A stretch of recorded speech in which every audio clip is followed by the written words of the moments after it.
Our second public hearing tonight will pertain to the issue of the proposed plat, preliminary subdivision plat.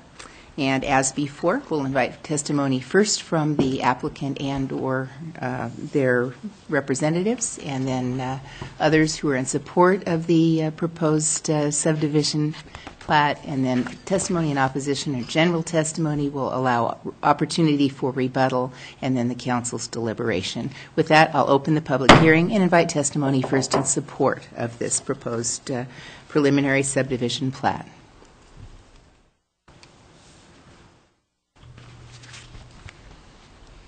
Hi, Scott Becker, 405 South Washington, Hodge & Associates. Just in favor of this, the plat. We put a lot of time and effort into sizing those lots to get the footprint of the building that maximizes the area for construction. It seems like, some of the plats that we've seen have large lots, a lot of extra room on the sides, and the city has always kind of tried to reinforce that they want to see more density in the housing. So we did that on this, and we get back to that path idea. It really does mess up what we've done for the. We have to go back to the drawing board and try to figure out how we're going to squeeze everything in. So just on that point alone, I think that's something that really is probably not a good idea at this time. But that's and I don't believe the neighbor to the south really is in favor of that either. I've had some problem with people in nefarious activities in that area. It's kind of dark. It's kind of back out of the way. You give them access to something behind your lot, and it's not lighted. You're kind of asking for trouble, I think. So on that point, I would suggest not the path. But we'll get back to the stormwater. We looked at Hodge & Associates had done the previous plat for for Parkview, and so we looked at the stormwater detention pond, and they had a little bit more room than they needed, and so they maximized the pond at that time. So I just went back, redid all the calculations. There is enough room for these 6 lots to detain that water in that pond, but not anymore. So that kind of goes back to your question of can any more go through that pond. Really, it's not, we're not pushing the limits, but it's probably to a comfortable stage. So the rest of the land kind of drains to the southwest, and that would probably be where any future detention pond, if they decided to combine the areas and make one detention pond for the remainder lot, that southwest corner would make the most sense to do that. So I don't know if you have any questions regarding Answers, Walter? I've got one question regarding the stormwater and wastewater lines. Mm-hmm. Why do they need to go back to the west for half the remaining width of the commercial property before they connect with the lines in Rodeo Drive? Do you not have a closer manhole or something? That's a great question. When this was developed, there was a manhole designed to drain to catch the sanitary sewer from this site, and there was a stub put out there. There's also, if you look at, we don't have a profile of the road, but right there where those lines go back to is the low point in Rodeo Drive. So if we just ran them straight north and connected them in, the manholes or the lines are about 9 or 10 feet deep. We'd be tearing up a lot of Rodeo Drive, and I don't think anybody would be very happy about that. We kind of looked at, is it cheaper to run some extra pipe? We don't want to build right again. We've got that area we can use as an easement. So we thought it's just better to not try to dig into Rodeo Drive and create a real mess there. The pavement looks so nice right now. I just hate the thought of cutting into nice looking pavement. So we thought it made more sense to go back to the west to the lowest point, or to the point where it's the shallowest, and then they still drain to the east. So it does look a little funny, but I think it works best for everybody, including the community. Does that make sense? Other questions? Okay, thank you. Thank you. Other testimony in support? Hello, Susan Peterson. I live at 302 Susan Drive in Moscow, and I'm appearing as a private citizen. I live on Susan Drive, and I had not anticipated offering testimony, but in light of the path discussion, I live on that neighborhood. I live almost at the end of the street. I've observed it the 7 years that I've lived there. It is not a commonly used path, in my opinion. It is not a commonly used path. As Shelley said, it is used by some of the employees sometimes at Moscow Building Supply, but it is not an established path. I don't like the idea of a path. That's just my own opinion. I'd prefer not to have that there. I was raised to respect private property, and in my opinion, that's been private property. I've never used that path. I've lived there 7 years. It's a beautiful sidewalk on all three sides. It's easily to get to Moscow Building Supply. If you're going to get lumber or anything, I think most people would drive there. The owner and Ms. Bennett offered us to have a hearing. It's probably, I haven't seen the packet, but they had an opportunity for all the neighbors to come in, which they held some time back. And we all had the opportunity to make observations. This was not raised at that point at all. And the people that were there at the meeting that I was at all supported the development as it appears. Okay. Thank you, Susan. Other testimony in support? Is there testimony in opposition or general testimony? Please.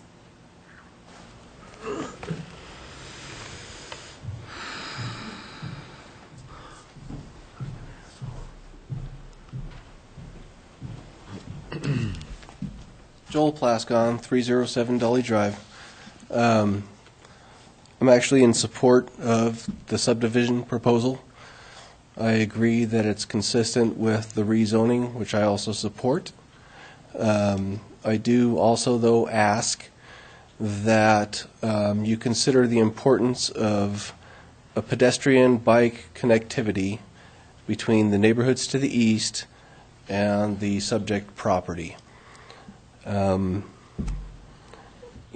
As far as nefarious activity taking place, I think a large part of that has to do with the fact that the property is currently undeveloped, and that will change after the property is developed. I believe that the property, when it's developed, is going to have a lot of attraction to the residents to the east, and that they will use a pedestrian access to that property. I'm not sure what Susan Peterson's relationship to this property or application is, but again, my observation is that the current pathway is used. I do understand that it's not on, or it is on the subject property, but it wasn't put there by the property owner. But the fact is that it is there and it is used. Previous testimony referenced a sidewalk. The pathway does not need to be a sidewalk. It can be a gravel pathway as currently exists that would serve the function just fine. No opposition at the neighborhood meeting, that is true. I was unable to attend that meeting. But the fact is that you have to consider the testimony that's in front of you tonight during the public hearing.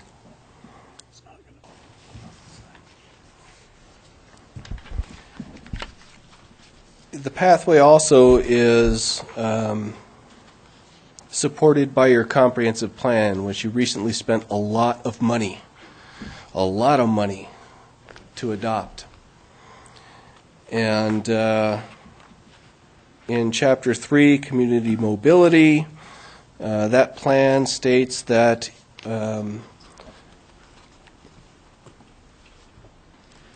you're looking to provide for the safe and efficient movement of people throughout the community, supporting all modes of transportation, to ensure that the city's transportation system supports and relates with the surrounding land uses and preserves and enhances the community's character and values. I believe that walking and biking is a value of this community, and I believe that this council has recognized that wholly in the past. The plan further states that promoting walking as a mode of transportation within the community to enhance the physical and social health of the community is a priority. The plan in section 3.1, community mobility, states that you're looking to ensure that all transportation systems promote alternatives for all modes of mobility, including pedestrians and bicyclists.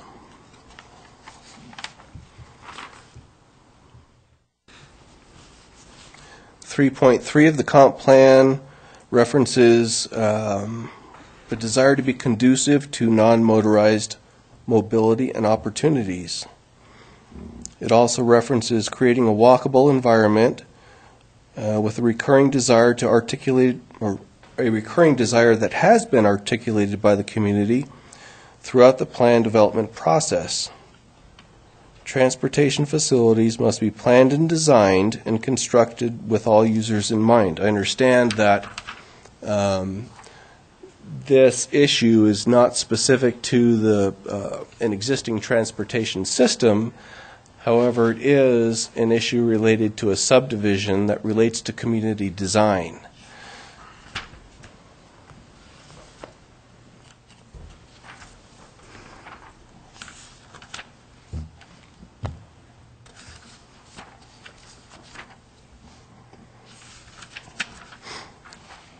This is probably the most compelling one for me in the comp plan anyway, at section 3.5.3, subdivision design and pedestrian pathways. It says, while street connectivity provides many benefits, including the promotion of alternative mode share in transportation selection, pedestrian routes must be viewed at a significantly different scale. A block length of 500 feet in a motor vehicle may be inconsequential, but for a pedestrian, it is much more significant. Within subdivision review, likely current or future pedestrian destinations should be carefully examined, and pedestrian pathways should be required in mid-block or cul-de-sac locations to provide more direct and efficient pedestrian route opportunities. I want to emphasize mid-block because your subdivision codes reference a 660-foot maximum block length.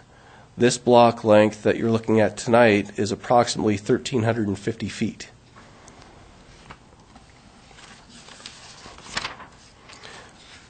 I mean, there's more in the comp plan supporting this. Promoting walking as a mode of transportation, provide pedestrian ways through easements, dedications, or other means. I think there's enough support in your planning documents to seriously consider requiring this PED access to this future commercial development and to the existing commercial development. I also think that it would be important for you to consider a common driveway or access easement between Lot 1, Block 1, and the Moscow Building Supply property. Both those properties front Highway 95, and typically the transportation department likes to limit access to those arterial streets. And a lot of times, people who visit one destination on an arterial street that's adjacent to another property that's developed with commercial locations would like to be able to go from one business to the other, from one lot to the other.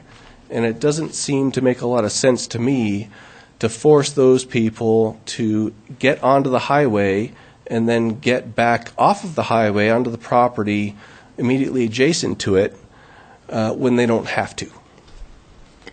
I don't know what the location of that would be. I guess my suggestion would be that that could be a condition of approval that might be negotiated between staff and the property owners. I don't know exactly how that would work out. Ultimately, I think the best option would be for there to be a pedestrian access from the residential neighborhoods to the east to the commercial development to the west, across the property in question tonight, with also a vehicular access easement between Lot 1, Block 1, and Moscow Building Supply. An alternative would be either one or both of those.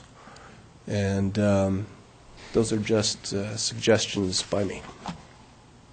Okay, thank you. Council have questions for Joel. Wayne? Joel, in scanning through the planning and zoning minutes, I don't see where you brought this information or spoke at the Planning and Zoning Commission meeting. Is that correct? No. Okay. You weren't there? Yes, I was. Okay. Thank you. May I clarify? Please. The pet access was brought up by me at the Planning and Zoning Commission hearing. The issue of the joint access between Lot 1, Block 1, and Moscow Building Supply was not brought up by me at that time. Thank you. Walter, you have a On the question? topic, but not for Joel, for Bill Belknap, if I may. Okay. And you can say whether or not it's relevant. The question is to Bill, and don't answer unless the mayor says it's okay. City staff did not support Mr. Plascon's request for a pet access. You know, this is the public hearing piece of it. Okay, we can do it later. We can do that during our discussion, Bill, if you want to respond to that. Give Bill a few minutes to So, think of the Thank you, Joel. position. Is there other testimony, general testimony or testimony in opposition? Okay, hearing none then. Shelley, would you like to come forward, or other representatives of the applicant? Thank you very much.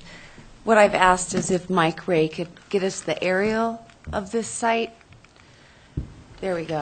What I wanted to do was, as much as anything, and I don't know how to run the pointer, so, oh, okay. Oh, it's this one. Okay, so we've got the access that we're talking about. Oh, there we are. Coming in right here. So we're going to bring somebody back this far on a sidewalk. So what is going to happen after that? So then we're going to require whoever develops the next thing to continue the sidewalk, and then we're going to continue the sidewalk all the way through to the front? I mean, that's exactly what we're saying with requiring this one access. We don't know what type of users will be there, and if we'll want to encourage pedestrians and bicyclists to be entering at their back door. I mean, I know for sure they're not going to face the back of this development. So I just really would like you to take that into consideration. If looking at it on the ground, we're going to put a bicycle pathway or a pedestrian pathway in through the middle, then we're going to be asking for that to go all the way through to Main Street. So I just wanted to point that out and have you take that into consideration. Thank you.